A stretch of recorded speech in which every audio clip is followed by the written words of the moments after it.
India-born author Salman Rushdie is fighting for his life on a ventilator. That horrific assault raising questions for free speech all across the world, but also here in the land of his birth. I'm Barkha Dutt, you're with the Mojo Story. These images continue to shock. Every time you look at them, you feel a chill go up your spine, because this is today the cost of free speech. Salman Rushdie has never minced his words, never pulled his punches, and though he has lived in the shadows of possible death and the threat of violence for more than 3 decades now, he never took back what he wrote, what he felt, and what he thought. That fatwa issued against him by Ayatollah Khomeini of Iran in 1989, and more than 3 decades later, a man jumps on stage where he's about to speak and stabs him not once, but multiple times. Here in the land of his birth, a country that he loved, Rushdie hasn't always had an easy passage to home. Oftentimes, his events have been cancelled, even including at high-ticket festivals like the Jaipur Literature Festival, which I remember I was supposed to moderate him at because the then government failed to basically protect him from mobs, small mobs that can gather and disrupt a man's and a woman's freedom to speech. And today, as we've seen, those threats can actually be very real. All it takes is one lunatic. To talk about all of the questions that are raised from this horrific attack, we're going to be speaking to a very special guest this evening, Shashi Tharoor. Shashi Tharoor is a member of parliament, of course, from the Congress party. But before he was a politician, I think we all knew and loved him as a writer, as an author.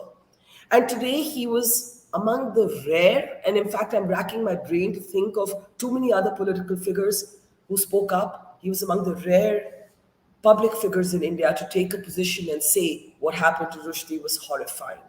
Now, of course, it's easy to say that what happened to Rushdie is horrifying. It's less easy and more complicated for politicians to take absolute positions on free speech. And that's what we're here to talk to Shashi Tharoor about. Will his author's soul prevail, or will his political brain take over? So thank you, Shashi, for your time. I saw your interview to Channel 4. I saw your column in the Quint. But let me ask you here at the Mojo Story, when you saw those images of what happened to Salman, somebody you've known personally and not just from afar, what is the first thing that you actually thought? Well, shock, obviously, and then deeply saddened as well, because it seemed as if this fellow had rained a lot of blows on Salman, and he obviously had to be rushed off in a helicopter to a hospital, which suggested the injuries were very serious. I don't think any human being deserves to have that happen to him for any words he may have written. I've always argued that the answer to wrong words is other words. You don't bring knives and bullets to a debate. And that's unfortunately what we are seeing with this really vile assault on a fine writer. Not just a fine writer, I wouldn't hesitate to call Salman a great writer, and somebody who I think has opened so many doors of possibility through his bold experimentation with language and subject matter, starting with Midnight's Children. I think a lot of Indian writers, acknowledged and unacknowledged, have followed in his path. And it seems to me that we all owe him a great debt of gratitude. And the concern that I feel, I know, is widely shared by people across the literary world. There's a sense of shock, of course, but there's also a sense that he does not, I think, deserve this. He has to come out of this. We are praying for him to recover. As you say, he's fighting for his life on a ventilator, but I'm hoping that modern medicine can come to the rescue and bring him back to once again contribute. He has a book coming out in a few months, and it'll be very sad if he can't be speaking to his readers about it. So all of us praying for his recovery and his good health. And I must say, just deeply saddened by the implications of what has happened for freedom of speech, for what it'll mean for other writers, other literary festivals, other events. People are going to be really, really extremely oversensitive about security now. All sorts of people are going to be worrying. I mean, will Taslima Nasreen in India get another invitation to a literary festival? Will some of us who have taken unpopular stands and perhaps attracted the ire of one section or the other of political opinion, will we have to daily fear that people will find this as the appropriate book review to offer us for what we've written? It's a terrible, Yeah. terrible thing. I'm glad that you're actually raising these larger implications because there are many to unpack, and you've been unequivocal that this is a blow for freedom of speech. My question to you is this: a lot of people in our audience are going to trace the historicity of this and point out that the Congress under Rajiv Gandhi effectively made India the first country in the world to ban the Satanic Verses. There have been Congress leaders since then. I remember P. Chidambaram going on record to say so, to say that was a wrong decision. I mean, effectively what happened was the import of Satanic Verses was stopped and it became a sort of de facto ban, as it were. And nobody has got up and actually questioned that. And today when you see what's happened to Salman, would you say that ban was wrong? Would you say that perhaps a tribute to him today would be the boldness to unban the Satanic Verses? Barkha, I wasn't in the Congress or even in India at that time. I was working for the UN in Geneva. But I can tell you that I was involved in many conversations with Indian friends, including government officials posted in Geneva at the time. And I did take the stand that the book should not be banned, and they took the stand that it was a law and order issue and not a literary judgment. And in the end, I had to accept, as somebody who has held responsible positions in life, in administrations and subsequently in government, I had to accept that you cannot substitute yourself for the judgment of those in office who have the potential lives of people on their hands. I mean, as you know, there were riots in our country and in other countries, in Pakistan and elsewhere, in which people did die over this book. And I think Mr. Natwar Singh, who is now in the BJP, has come out saying that he was a minister at that time and he strongly advocated restrictions on the book, the banning of the book, because he felt that the law and order situation would be uncontainable.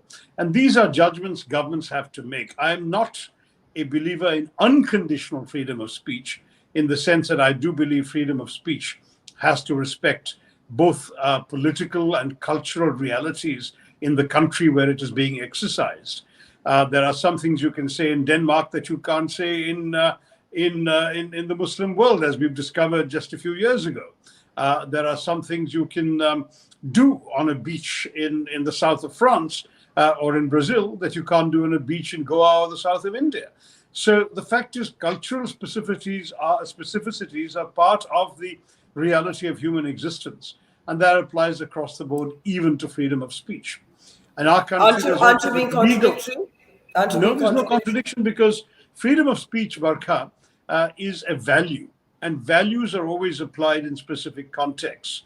I believe that in our democracy, we do have assurances for freedom of speech, assurances in our constitution, which have also been upheld by subsequent Supreme Court judgments that have expanded the application of Article 19.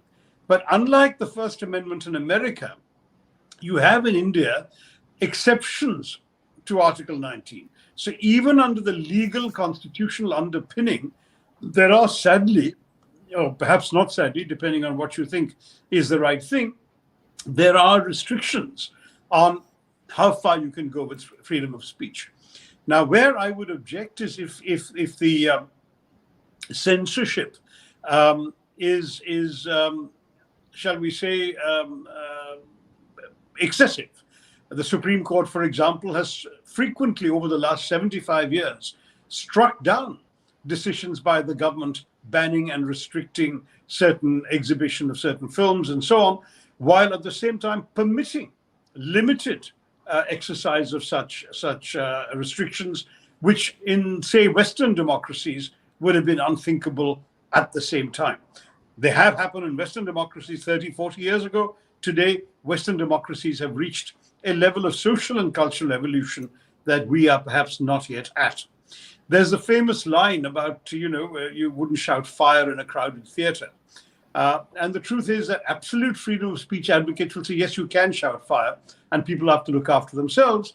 Whereas I think in many countries, the argument would be, if you shout fire and a stampede results and people are crushed to death, then your shouting fire was a criminal act and we will prosecute you.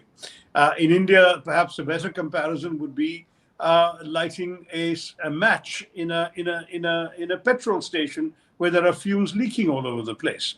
Our country, sadly, on some issues and in some places, in some contexts, is like that petrol station. And the government will have to decide whether the risk coming from the lighting of the match is greater than the light that will be cast by that match. This is where we have to, and then if the government makes the wrong decision, the court should say they were wrong and lift the ban. As you know, with Satanic Verses, no judicial instrument challenged the government's judgment at that time, even though, as I understand it, there was an attempt made to overturn the ban. The publishers and importers of the book themselves played along with the decision of the government and didn't challenge it. So I'm sorry to say, I was not only an author, but I was a Penguin author. I mean, Viking Penguin author. The Indian edition of the Great Indian Novel, when Penguin sort of signed the contract for it, and I visited Viking Penguin headquarters in London, one of the first things I was given was a fresh off-the-press copy of the Satanic Verses with an attractive blue cover. I still remember it vividly. And when I read it, not being a Muslim, I didn't catch all the things that Muslims would be offended by. I saw it as a tremendous affirmation of faith. If anyone remembers the end of the book, in which a Muslim preacher, a Sufi kind of persuasion, exhorts this whole colossal throng of millions, including Hindus and others, to march into the sea in a march to paradise. I thought it was a tremendous affirmation of faith. I didn't realize that what seemed to me a very minor stray reference in the book was going to create the kind of astonishing reaction that it did. And of course, in India, we do have very strongly organized political parties, which didn't hesitate to make an issue of it. So hang on. Government made a decision. Yeah. Now this analogy or metaphor, call it what you will, of lighting a matchstick where there's sort of fuel spilled, etc. This is a smart argument, but with respect, it sounds a little bit like telling a woman, why did you go out alone after midnight, or why did you wear short clothes when you were going into a village? And let me just hear till the end of my question. When governments basically start banning books, and this can be any government, none of our governments have had great records on not banning books, movies, and so on. But when we start doing this in the name of law and order, it's basically a kind of abdication. Let me fast forward you to 2012. Salman Rushdie is scheduled to be a speaker at the Jaipur Literature Festival. I'm meant to be the moderator. After threats, he decides to join by video link. A mob gathers at the festival. The video link has to be cancelled, basically because no one actually believes that he is going to be able to deliver this speech safely without disruption to people attending. I subsequently locked myself into a little room in the hotel and do an interview with him from a studio in London. This is not the fault of the Jaipur Lit Fest organizers. In my belief, it's the failure of the state. And at that time, it again happened to be a Congress government. These were some of the comments that Salman made, and we can come out of these and look at them later. But Shashi, 2012, Salman Rushdie wasn't able to come to the land of his birth. Barkha, I was in Jaipur at the time, and my sympathies were entirely with Salman Rushdie and with you. I was going to be listening to your interview with him, whether it was in person or by video. And I actually took it up with the Jaipur festival organizers, and they said to me, it's the state government. And I spoke, therefore, to someone in the state government. It was a private conversation, so I can't reveal a name. And the person said, listen, it's merely a question of, do we believe we have the capacity to prevent a serious outbreak of violence? We don't believe we can. Now, this is unfortunately the reality in India. I agree with you that I have never accepted the rape argument that if a woman wears a short skirt or goes out late at night at dark or is drunk or whatever, that she was quote unquote asking for it. That's criminal. That's the equivalent of saying that if you give away money as a philanthropist, then people have the right to steal your wallet, because after all, you enjoy giving away money. I mean, that's another argument that one can't accept. But law and order is a different matter in our country than it is in many quote unquote civilized countries around the world, because we have too many examples in our country of serious violence, riots that have taken lives. Look, you're putting me in a position of seemingly defending censorship, and that's the last thing as a writer I want to do, Barkha. No, I think you're I just want to conflicted. say, I think you're conflicted between you, the politician, and you, the author. no, I'm just saying that anyone who has served in government knows that governing is about often making the least bad choice rather than the best choice. So if you feel as a person responsible for law and order that you are going to find that by not banning a book, you'll be presiding over the loss of dozens of lives, versus banning a book and incurring the wrath of free speech absolutists or the literary community, you'll say, well, the heck with the literary community, I can't afford to lose the lives of dozens of Indians. And I think that's essentially what is happening time after time on issues like this. Look, I can recount a totally different story, nothing to do with Salman, when one of the southern newspapers, I think it was the Deccan Herald, this is about 25, 30 years ago, so it's not a new story, published a short story called Muhammad the Idiot, which was about a mentally challenged child who happened to have the name Muhammad. There was a mob gathered outside their offices in either Hyderabad or Bangalore, I can't remember, that burned the office down because of the headline. They hadn't even read the story. That you cannot call Muhammad an idiot was the impression. If somebody can Google this, that happened, I think, before the internet era. These are the kinds of things that happen in our country that might not happen somewhere else. Now, you can turn around and say that, just as you would say that, I mean, I have said in previous debates that, you know, if the woman is assaulted, it's the person who does the assaulting who's to blame and not the woman for what she was wearing. Exactly. By the same logic, you can turn around and say it was the mob that burned down the Deccan Herald, whatever, office that ought to be blamed, and not either the author or the editor who published Muhammad the Idiot. But the problem is that by the time you say that, there's been literally lakhs of rupees of property damage and potentially lives lost. What do you do? I mean, we've often seen in situations where police say that they can't stop a riot because the only way they can stop it is by killing more people than the riot would kill. I mean, these are issues in governing India which may not exist if you're sitting in New York or London, but they do exist in India. And yet the choices that states make, that countries make, matter. By contrast, for example, at the time when India effectively bans the Satanic Verses, the United Kingdom basically protects Rushdie for years at taxpayers' expense. It becomes a huge debate in England, as you know, but that's the action they choose to take. They knight him later. You know, you saw Boris Johnson tweeting about what had happened to Sir Salman because they knight him, they give him that respect. Right. Do you not think it's ironic that in the land of his birth, as India turns 75, the man who gave us Midnight's Children, we are basically not ready to own him. We are not ready as a nation to own him. Well, I certainly, as an Indian, would be proud to own him. In fact, I think that if you were going to pick the most relevant novels to celebrate for India at 75, Midnight's Children would top the list. I mean, it really is an extraordinary evocation of what India and Indian freedom was all about. And that wonderful, wonderful scene about Jallianwala Bagh, in which this Kashmiri Muslim character says, you know, I was a Kashmiri before, after Jallianwala Bagh, I am an Indian.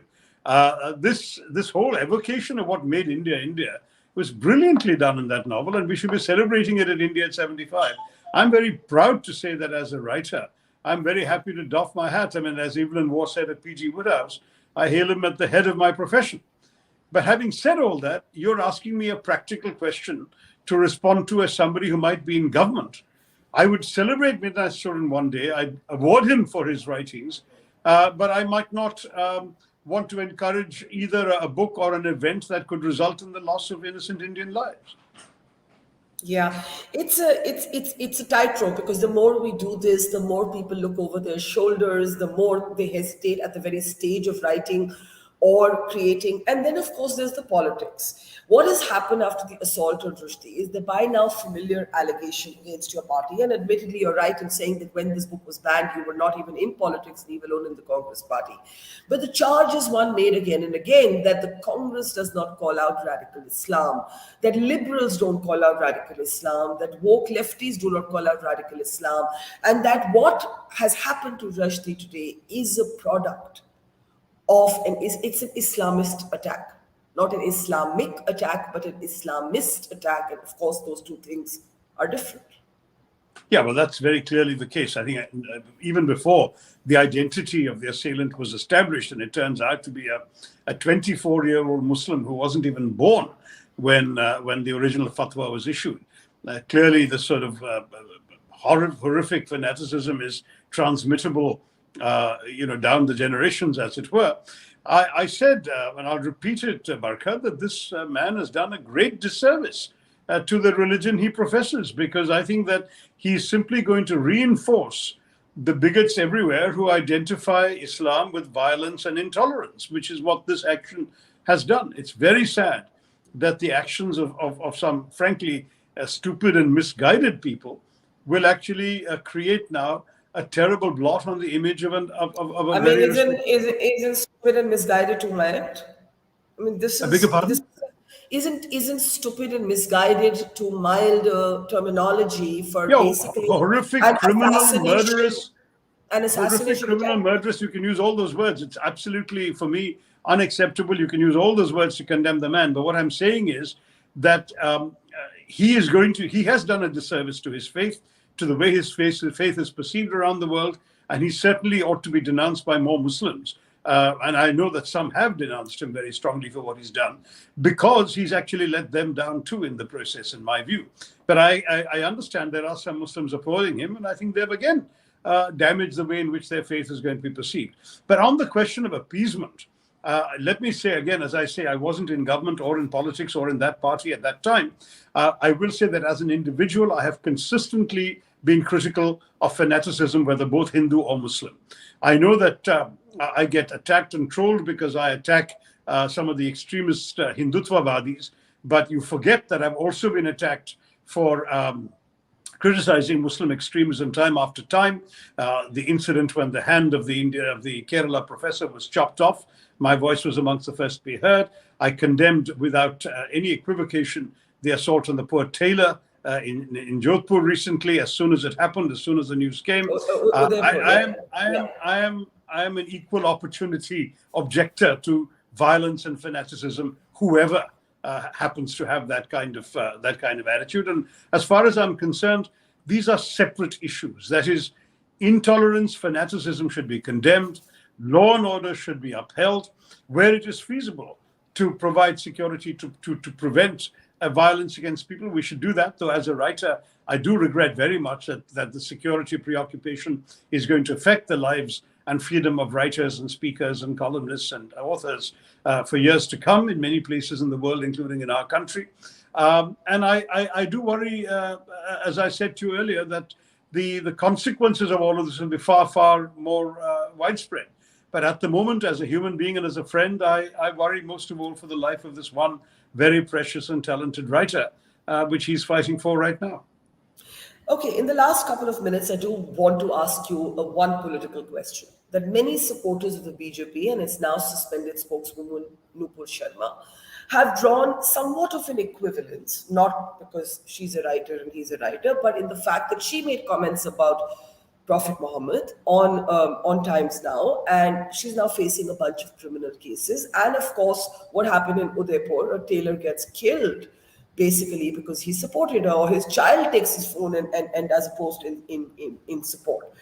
To those on the right wing of Hindu groups saying that this is the moment for all those who are saying Salman Rushdie had the right to write Satanic Verses, Nupur Sharma had the right to make those comments, you would say what?